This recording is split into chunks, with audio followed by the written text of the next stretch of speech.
Yo, on est de retour. Le livreur vient de passer pour ceux qui ont regardé la description de ma dernière vidéo. Et on est parti pour un petit débrief du Côte d'Ivoire Allemagne. Euh, je trouve que ça y est, l'Allemagne, on a enfin trouvé un projet de jeu cohérent dans le sens où le projet était à peu près cohérent sur le plan de la maîtrise du ballon. Par contre, sur l'utilisation des latéraux et, euh, voilà, des ailiers, bah, clairement, on n'avait aucune foutre idée de ce qu'on allait mettre en place. Là, j'ai trouvé que voilà, il y avait un début de quelque chose. Euh, j'ai un peu exagéré sur le début en disant que ça, ils avaient trouvé, mais enfin, on est sur le début d'un projet complet. euh, et on est surtout sur un projet qui se veut vainqueur, qui se veut être gagnant. C'est-à-dire qu'on n'est pas sur un projet de construction d'une jeunesse qui potentiellement peut aller gratter un huitième, un quart ou sur un malentendu une demi de Coupe du Monde ou d'Euro, puisque l'Allemagne ne fait plus partie des favoris des compétitions à mon avis.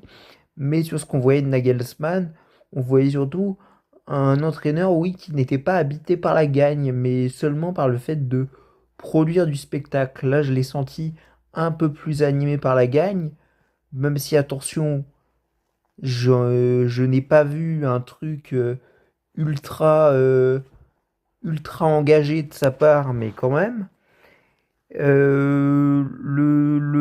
Donc, je suis assez optimiste pour l'Allemagne dans cet esprit de gagneur à la Didier Deschamps qui peut d'un coup insuffler euh, cette équipe, mais enfin insuffler, qui peut inspirer cette équipe. Alors pas forcément la mentalité de Deschamps en elle-même, mais ce genre de mentalité de la gagne qui clairement manquait à l'Allemagne ces 3 dernières années. Et, euh, et bon, le bémol que j'ai par contre, c'est un Nagelsmann très nerveux à chaque action. Et alors, on peut excuser la jeunesse, bien sûr, mais je considère qu'en fait, ça ne fonctionne pas avec Nagelsmann parce que ça fait 12 ans qu'il entraîne au haut niveau, le gars.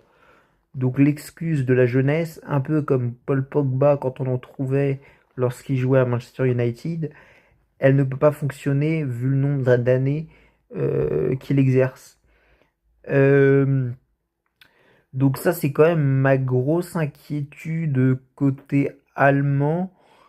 Et, euh, sans rentrer dans les détails, parce que c'est une vidéo vite fait, l'attaque me paraît plutôt cohérente à condition d'améliorer, bien entendu, et de sérieusement améliorer les principes de jeu que tu as. Parce que clairement, si tu les améliores pas, tu vas être éliminé avant les quarts de finale, ça c'est sûr. Par contre, oui, disons-le, le bémol de cette équipe allemande, c'est bien évidemment la défense euh, et un Manuel Neuer qui est un bon gardien, mais qui est maintenant un bon gardien sans plus, alors que les autres nations favorites slash outsiders ont des gardiens qui sont souvent des gardiens qui sont au-delà d'être juste bons, qui sont souvent très bons, bons plus plus, ou alors exceptionnels. Et si jamais ils n'ont pas un gardien de qualité, euh, et bah la défense au moins elle est de qualité. Là on a une défense qui se cherche un peu. Je trouve qu'il n'y a que David Rome qui voilà donne satisfaction. Et voilà, on a un gardien qui a plus le niveau d'antan, quoi. Donc ça c'est problématique. Sinon je trouve que Voilà, on a des numéros 9 slash finisseurs buteurs qui sont bons. Même Voltema 2 qui a fait aucune entrée en jeu, euh, et bah il a l'air d'avoir retrouvé le sourire qui avait un peu disparu du côté de Newcastle. Donc ça c'est cool. Maintenant, est-ce que ça va suffire face à des gros mastodontes? Le fait que tu aies euh, que deux types de mouvements, c'est-à-dire Florian Wirtz qui donc fait ses petits pas et essaye de créer de la densité dans les demi-espaces. Et est-ce que ça va suffire la tactique de n'attaquer que l'axe pour marquer? Voilà, vous verrez, les Allemands, les attaquants allemands n'attaquent que dans l'axe, jamais sur les côtés. Est-ce que ça va suffire face aux grosses nations? Si la formule n'évolue pas, la réponse est non. Voilà. Et sinon, qu'est-ce que je peux raconter sur la Côte d'Ivoire? Équipe énergique, mais qui mentalement doit progresser. C'est-à-dire que ce que tu fais sur 70 minutes, il faut que tu sois capable de le faire pendant 90 minutes. Je trouve qu'il y a une baisse d'intensité au milieu qui me paraît nécessiter un travail physique de grande ampleur à l'entraînement.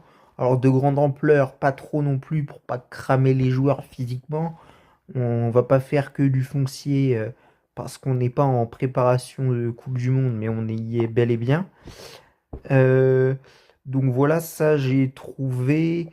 Et, euh, et oui, un peu à l'image de ce que j'ai dit pour l'Espagne, mais dans une large moindre mesure, ne pas chercher forcément le geste là plus le geste, mais aussi la finition idéale quand tu es face au but. Voilà, j'ai trouvé que Diomandé, malgré son excellent match, avait des mouvements un peu superflus et dans son jeu et parfois, enfin, on peut même faire la même conclusion pour toute la ligne d'attaque ivoirienne. Voilà. Et sinon, la défense a légèrement baissé en rythme, mais de toute façon, on savait que ce serait le cas avant le début de cette Coupe du Monde. Donc j'ai du mal à voir ce que dans l'instant T, ils peuvent améliorer à ce niveau-là. Par contre, oui, le milieu, il y a eu quand même une petite baisse d'intensité.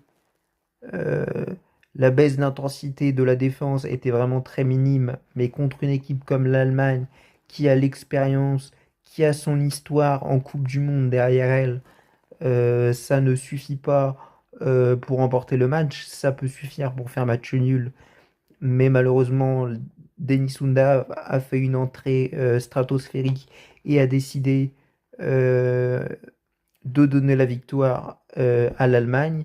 Il en a décidé autrement, clairement.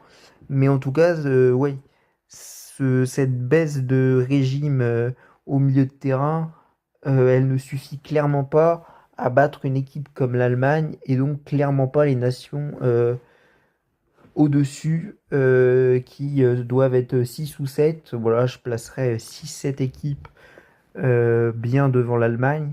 L'Allemagne qui fait partie d'un groupe où on pourrait retrouver d'autres équipes. Je vais pas vous faire le listing là parce que ce serait trop chiant et trop long. Mais donc voilà.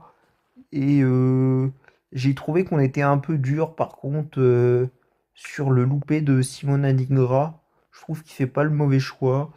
Malheureusement, il n'arrive pas à frapper assez vite et il se fait reprendre. Est-ce que c'est par Rudiger? Je ne sais plus, mais en tout cas, il se fait reprendre par un joueur allemand. Et voilà. Et ouais, oui, non, il n'y a pas grand-chose à rajouter d'autre. Super intensité dans le match, super trouvaille et énergie de réflexion tactique de la part des deux entraîneurs. Je les mets vraiment à égalité de ces points de vue-là. Et voilà, à ce titre, ça a été un super match. Et d'un point de vue purement divertissement, même si je considère que c'est assez superflu dans le football, c'était un super match aussi. Donc j'imagine que vous, si vous ne regardez ce sport que pendant la Coupe du Monde, vous vous êtes extrêmement régalé. Maintenant, c'est loin d'être le meilleur match qu'on ait vu lors de cette Coupe du Monde, je trouve. Mais c'était quand même très très kiffant à regarder. Voilà, passez une bonne journée. J'arrête cette vidéo parce que c'est déjà trop long. Et sinon, parenthèse, mes gros matchs de Inao Ulai, je crois que c'est comme ça qu'on dit. Voilà, il a 19 ans et il a fait un match de Zanzibar. Il a fait un peu le même style de match que Boadi contre le Brésil avec le Maroc, mais avec encore un niveau de maturité au-dessus et un niveau technique supérieur. Donc autant vous dire que le gars m'a scotché et shout out à lui.